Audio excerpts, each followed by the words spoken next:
this week, and I really wanted to give men the opportunity to talk about how they've built confidence, to talk about times whereby they've maybe been vulnerable, and also to talk about times in terms of how they've really created their resilience. And I'm so honoured to have Richard Essex with me this morning. So thank you so much for joining me, Richard. How are you? I'm good. Very good. Thank you. How are you? Yeah, I'm fine, thank you. I'm not bad for a Wednesday midweek, and we're still tracking. So yeah, I'm good, thank you. Good to see you. So I guess, Richard, I just wanted to give you a moment to introduce yourself, really, so that people get to say a bit of a hello to you and understand who you are and what your background is. I'm Richard Essex. I'm a 52-year-old man who's been working in the world of recruitment for a long time, probably since the mid-late 90s.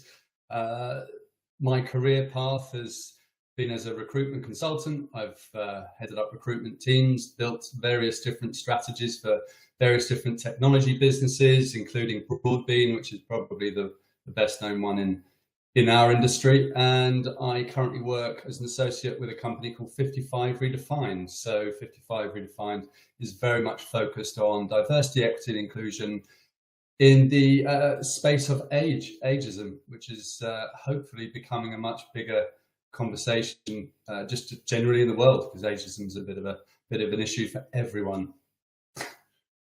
For sure. I think the reason that I was really keen to have you on as a guest is because it's very clear the amount of time that you've worked within the industry, and therefore the amount of war wounds you might have from having got this far, but also I guess for others to be able to understand a bit more about how you've been able to cultivate confidence and how you've been able to find your resilience. So I guess my first question to you was really around, what does confidence mean to you? That goes back a long way, probably precedes the world of recruitment, probably goes back to childhood. I would say confidence for me personally, bear in mind the industry that we're in, the recruitment industry in general, has had its past history and reputation. But for me, weirdly, it's probably a mix of knowing my own integrity, having no fear of vulnerability, which I think is certainly key to me personally, my personality and the way that I've behaved in my industry for the last 30 years. And not being afraid to speak the truth. Those three things are what make me confident in a situation.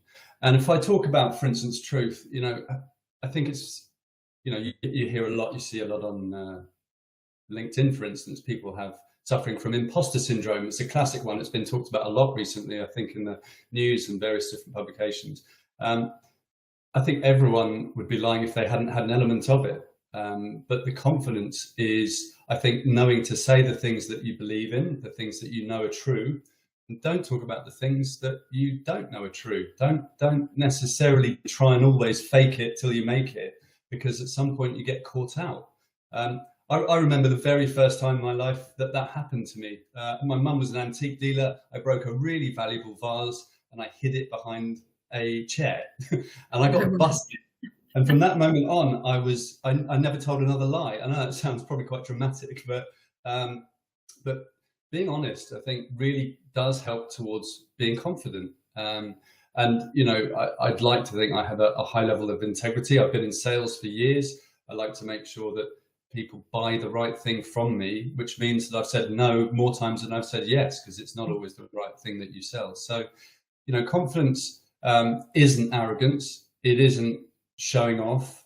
Maybe that's a generational thing. I don't know, but I'm not someone who wants to sort of shout from the highest building about how great I am. It's quite the opposite. I think my confidence is, if it is anything, it's probably from being humble. So yeah.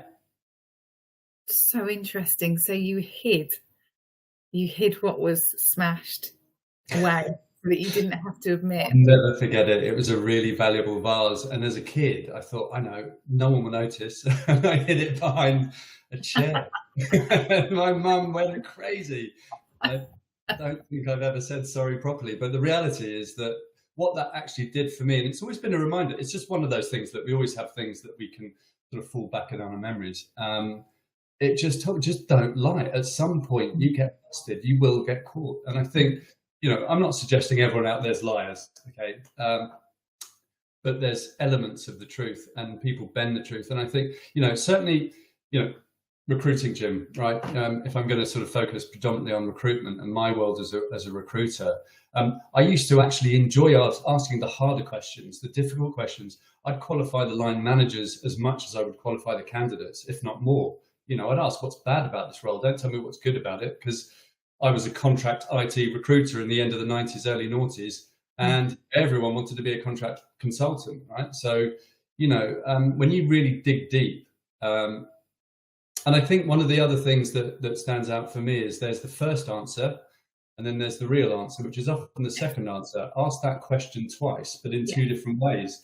Yes. Whether you're a manager, whether you're a recruiter, it doesn't really matter who, because people often say what they say initially, and actually give yourself a chance to think about it. And it might not always be that one thing that's really the point of what you're trying to say. Absolutely. And I guess I'm interested to know, have there been times whereby you've maybe felt more vulnerable, whereby you've maybe felt more exposed, whereby you've maybe felt that your confidence has been eroded? Because I know that there's a lot of people out there at the moment with the way the market is that might be questioning themselves, might be questioning their own value in their role, might be questioning how they get through the next push that we've got, really, until we come out the other side. So I guess I'm just interested to know about times whereby you may have felt more vulnerable than others.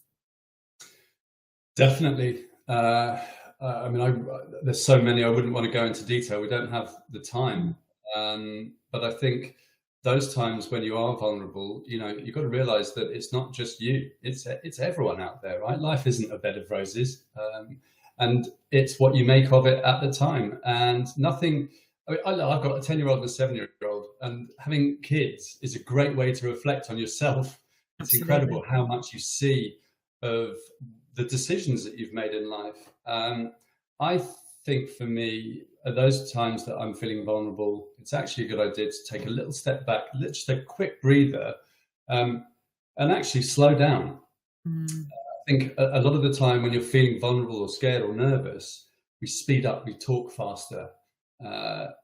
I remember the very first few weeks in recruitment, and bear in mind, when I started in recruitment, it was the Wild West of IT contract recruitment in the 90s. It was a horrible place to be. I wouldn't wish it on anyone.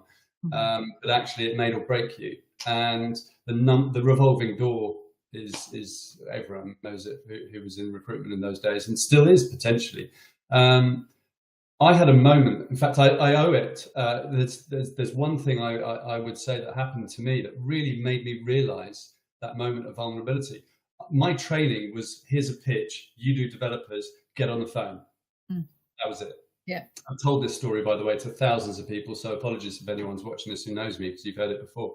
And it was a case of speaking to people about nothing. I didn't know anything that I was talking about. I knew nothing whatsoever about development. I knew what a computer was. I didn't know what Visual Basic, C++, I didn't know these things. And no one was prepared to teach me or train me.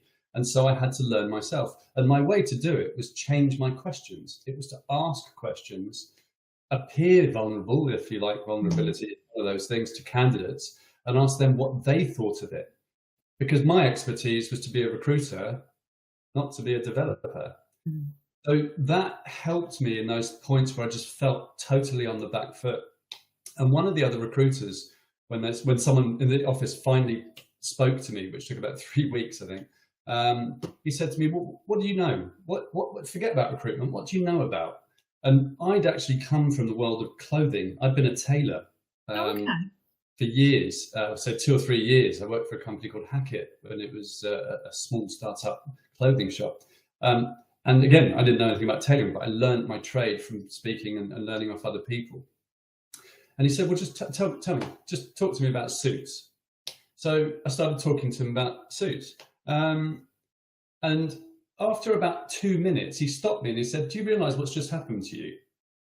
What? I said, well, I'm watching you, right? You've sat back, the knot in your stomach has gone, you're speaking deeper, slower, your hands have started to move around because you're talking about something that you know. And I think that one thing stopped me worrying that I didn't know what I was talking about, because it just made me realize that you have to go through a process of learning. You have to discover things, sometimes on your own, with self-taught, if you don't just go through training. Training's brilliant. It gives you guidance, it gives you focus, it tells you the things, it gets you up to speed quicker. But the person who's going to teach you the most is you, and understanding your own history and your own things that you've done. So, you know, that was a moment in my certainly career as a recruiter. And as I say, you know, as a recruiter, I wasn't one of these, I was the quiet guy in the corner, but I just kept going because I knew that I had to get up to speed, and otherwise I was going to be buried, right? Or lose my job, and I couldn't afford to lose my job. I needed to make money because I didn't have a career path anymore. I was one of that, you know, there's many recruiters out there who have had that same story as me. They went to do something, they didn't do that thing. I went to be a chartered accountant, and that wasn't my bag at all. Yeah.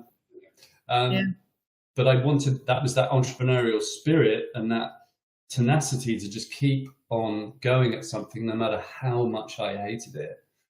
And for me it worked, and I stayed, and I did a deal and another deal, and it was just by being prepared to take the highs and the lows and evening out those peaks and troughs and just smoothing off the edges, you know, and making it easier for myself.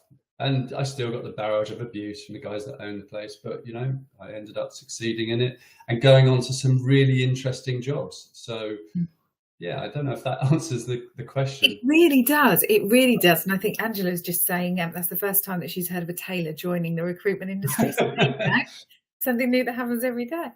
And I suppose, I guess that brings us really nicely to the final question. And I wonder if you have a confidence mantra. I wonder if there's anything that you utilize as your own internal narrative when you need to dig deep. So I wondered if you'd be comfortable sharing. I have a mantra. I mean, no specific thing. I haven't got a hook or an anchor that I refer back to if I'm feeling. Probably, I'm. You know what? I may be slightly too experienced in certain things now to have that worry. Yeah, absolutely. It's not. But actually, the thing I fall back on is my kids. Not literally, you know. But if I'm in a situation that, you know, the most important thing to me, and I think to most people, is their family, right? It's an emotive thing. It's not just about business, and it's just wanting to make it covers everything. It's a macro thing. You know, I like to help people, you know, whether I'm doing the role I do for 55 or the consulting work that I do separately. My intent is to make everyone that little bit better and help them and show them what they can do to improve. Love that. Love marginal gains everywhere. And that's how I treat my kids. And I think, you know, I think, you know, the world would be a much happier place if everyone actually treated everything with kindness. I'm a bit of a tree hugger, I have to admit it, but I do think it's true. You know, there's so much negativity in the world. I'm not going to get political, it's not my bag, but I do think that I just fall back and I think, well, you know, what do I want for my kids? And what do I want for their future? And that often brings me out of whatever state of vulnerability, confusion. You know, if it's a negative, it does help me. So I guess that's my anchor these days. So it's that perspective piece. It's what am I actually doing this for? What's my why? And that helps you focus. But I have to say, what an amazing opportunity for me to say, just to spend that little bit of time with you and to get to know you a bit more. And I'm sure that anybody who is listening the other end has taken inspiration from our conversation. So thank you so much, Richard, for joining us on today's Daily Workout. It's been my absolute pleasure to have you. Thank you so much. Thanks, Jo. It's been a pleasure, and happy birthday to you for this week as well. Thank you. Thank you. Very kind of you. Thank you. Take care. Bye for now. Bye-bye. Thank you. Bye-bye.